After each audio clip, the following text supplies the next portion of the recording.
అందరికీ నమస్తే అండి. మన ఆంధ్రప్రదేశ్ రాజధానిగా అమరావతికి శాశ్వత ముద్ర పడింది. చట్టంలోకి ఎక్కింది. ఆంధ్రప్రదేశ్ రాజధాని అమరావతి అనే విషయం చట్టంలోకి ఎక్కింది. చట్టబద్ధత హోదా వచ్చింది. దీంతో ఆంధ్రప్రదేశ్ రాష్ట్రం మొత్తం సంబరాలు చేసుకుంటున్నారు. సో ఈ రాజధానిలో రైతులు భూములు ఇచ్చిన రైతుల త్యాగాలు మర్చిపోలేనివి.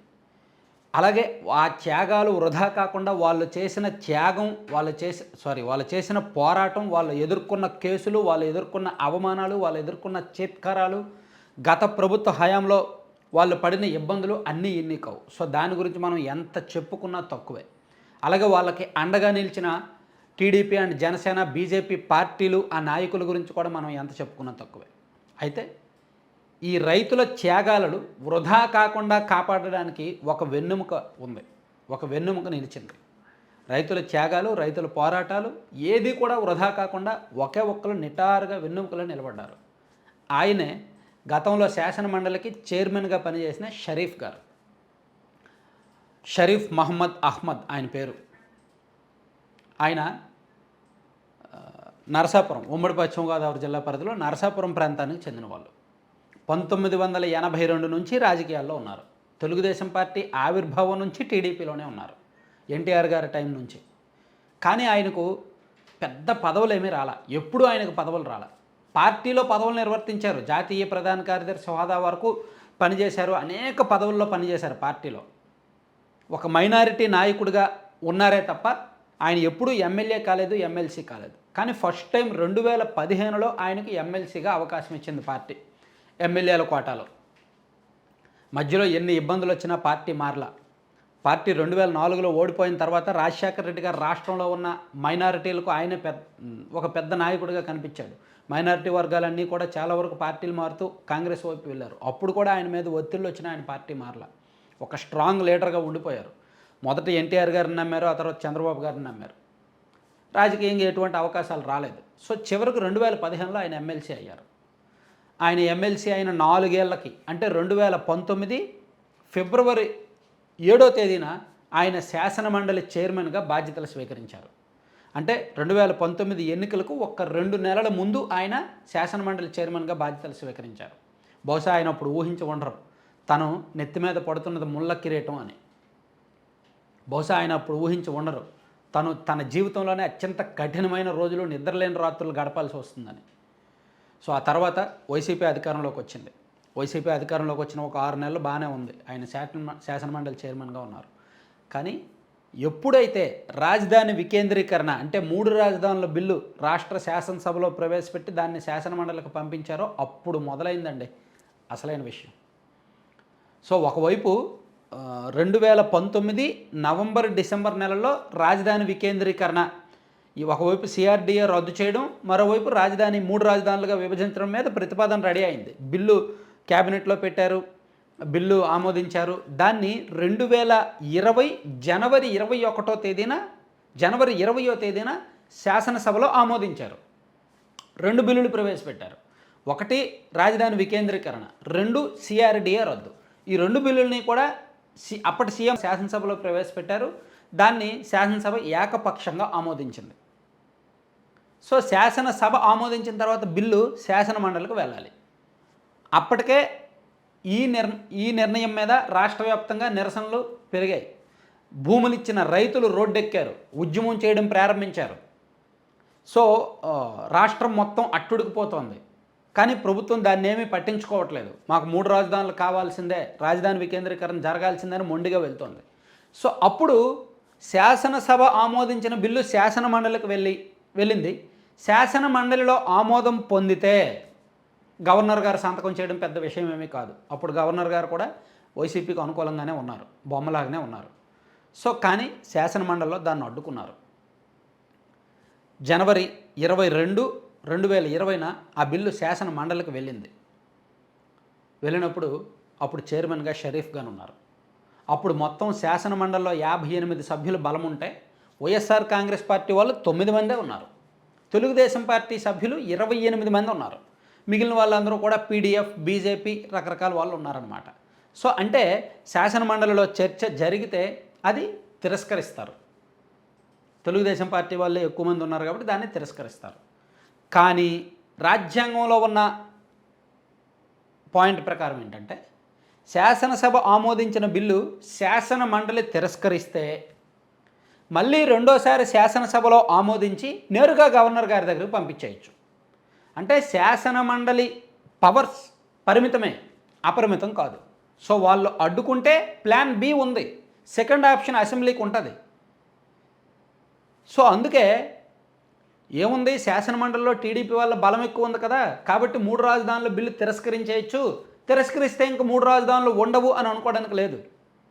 వీళ్ళు తిరస్కరించిన మరుక్షణమే దాన్ని మళ్ళీ రెండోసారి శాసనసభలో ప్రవేశపెట్టి నేరుగా గవర్నర్కు పంపించేస్తారు. అప్పుడు ఇంకా 3 రాజధానులు వచ్చేస్తాయి, రాజధాని వికేంద్రీకరణ జరిగిపోద్ది. కానీ శాసనమండలి చైర్మన్గా ఉన్న షరీఫ్ గారు అప్పుడు న్యాయ నిపుణులతో సంప్రదించి ఒక నిర్ణయం తీసుకున్నారు. ఆ బిల్లుని సెలెక్ట్ కమిటీకి పంపించేశారు. సెలెక్ట్ కమిటీ అంటే శాసనమండలి సభ్యులు ఒక 9 మందితో కలిపి ఒక కమిటీ వేశారు. ఆ కమిటీ నిర్ణయం తీసుకుంటుంది, ఆ కమిటీ చెప్పిందే ఫైనల్ అని చెప్పారు. ఆ కమిటీకి ఒక టైం పీరియడ్ అంటూ ఇవ్వాల. చాలా తెలివైన నిర్ణయం ఇది. ఆ కమిటీలో మొత్తం 9 మంది సభ్యులుంటే అందులో 5గురు టీడీపీ వాళ్ళు ఉన్నారు, 2 వైసీపీ వాళ్ళు ఉన్నారు, ఇంకొకళ్ళు వేరు పార్టీల నుంచి ఓవరాల్గా 9 మంది ఉన్నారు. ఇది సెలెక్ట్ కమిటీకి వెళ్ళిన తర్వాత సెలెక్ట్ కమిటీకి 3 నెలల్లో 6 నెలల్లో 8 నెలల్లో గడువు ఇవ్వాలి. అంటే ఇక్కడ ఆ బిల్లుని ఆమోదించలేదు లేదా తిరస్కరించలేదు, తెలివిగా సెలెక్ట్ కమిటీకి పంపించారు. సో 6 నెలల టైం పీరియడ్ అయిపోయింది. సెలెక్ట్ కమిటీ టైం పీరియడ్ 6 నెలలే అనేది అప్పటి ప్రభుత్వ వాదన. దాంతో 2020 జూన్ 21వ తేదీన అదే బిల్లు, అదే రాజధాని వికేంద్రీకరణ బిల్లుని శాసనసభలో మళ్ళీ ఆమోదించి నేరుగా గవర్నర్ గారి దగ్గర పంపించారు. మీరు దానికి సంబంధించిన వార్తలు కూడా ఫాలో అయ్యే ఉంటారు, లేదంటే ఆ క్లిప్పింగ్స్ చూడండి. అంటే ఫస్ట్ శాసనసభలో ఆమోదించింది 2020 జనవరి 20వ తేదీ అనుకుంటా. సో అప్పుడు శాసన మండలికి వెళ్తే దాన్ని సెలెక్ట్ కమిటీకి పంపించారు. అక్కడ షరీఫ్ గారి చాణక్యత, షరీఫ్ గారి పవర్ ఏంటనేది అప్పుడు తెలిసింది. సో ఇది ఎప్పుడైతే శాసనమండలి సెలెక్ట్ కమిటీకి పంపించారో, ఈ బిల్లు విషయంలో ఇలా పెట్టారో, జగన్మోహన్ రెడ్డి గారు ఒక విచిత్రమైన ఆలోచన చేశారు.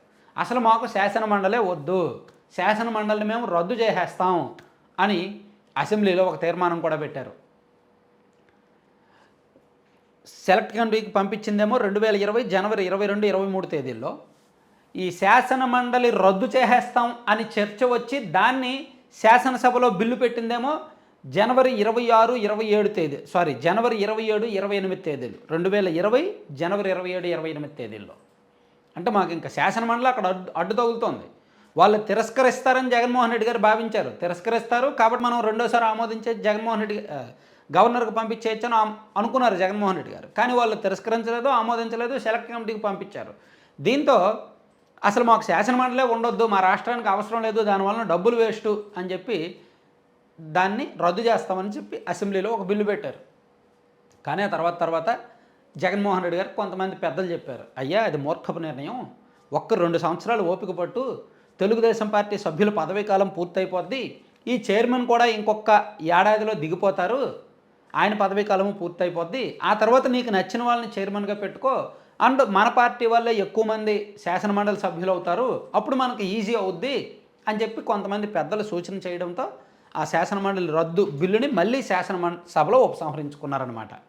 అంటే అన్నీ కూడా డబల్ అసలు ఏది కూడా జాగ్రత్తగా లీగల్గా వెళ్ళలేదు గత ప్రభుత్వం. సో దీన్ని మొత్తానికి ఆ 3 రాజధానుల బిల్లుని అడ్డుకొని చాలా చాకచక్యంగా, చాలా లీగల్గా వెళ్ళడంలో షరీఫ్ గారు కీలకంగా వ్యవహరించారు. ఈ క్రమంలోనే ఆయన మీద లేనిపోని అభండాలు వేశారు. ఆయన పోడియం దగ్గర ఉంటే చుట్టూ 20 మంది మంత్రులు, చుట్టూ 20 మంది. అప్పట్లో వైసీపీ అధికారంలో ఉన్నప్పుడు ఆ మంత్రులు నోళ్ళు ఎంత ధాటిగా ఉన్నాయో మనం ప్రత్యేకంగా చెప్పుకోకర్లా. అనిల్ గారు, ఆయన నెల్లూరు సిటీ నుంచి ఉన్నారు కదా, అనిల్ కుమార్ యాదవ్ గారు, ఆయన ఒక మంత్రి. అప్పట్లో కొడాల నాని గారు, ఆయన ఒక మంత్రి. సో వీళ్ళందరూ కూడా నోటికి పని చెప్తూనే ఉన్నారు. షరీఫ్ గారు చుట్టూ కూడా ఒక 20 మంది మంత్రులు ఇష్టం వచ్చినట్టు బూతులు తిడుతున్నారంట కొంతమంది. సో కొంతమంది మీదకి వెళ్తున్నారంట ఎమ్మెల్సీలు. సో ఇంత దారుణమైన తీవ్రమైన ఒత్తిడి ఎదుర్కొన్నారు ఆయన. జనవరి 22, 2020, జనవరి 23, 2020 ఈ 2 రోజుల్లో ఆయన తీవ్రమైన ఒత్తిడి ఎదుర్కొన్నారు. నిద్రలేని రాత్రులు గడిపారు. అసలు ఆయన జీవితంలో భయానకమైన పరిస్థితులు ఎదుర్కొన్నారనమాట. అధికార పార్టీ ఒత్తిళ్ళు, తిట్లు, మంత్రుల తిట్లు, బెదిరింపులు, నువ్వు బయటకు రా అది ఇది అని చెప్పి విపరీతమైన బెదిరింపులు.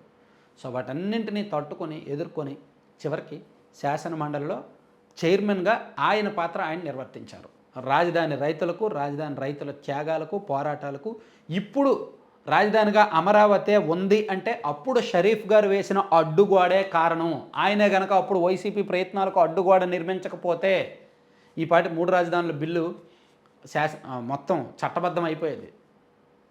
సో తర్వాత జరిగిన పరిణామాలు మనం చూసాం. రెండోసారి 2020 జూన్ నెలలో రెండోసారి శాసనసభలో ఆమోదించి గవర్నర్ గారికి పంపించారు. గవర్నర్ గారు దాన్ని సంతకం చేశారు.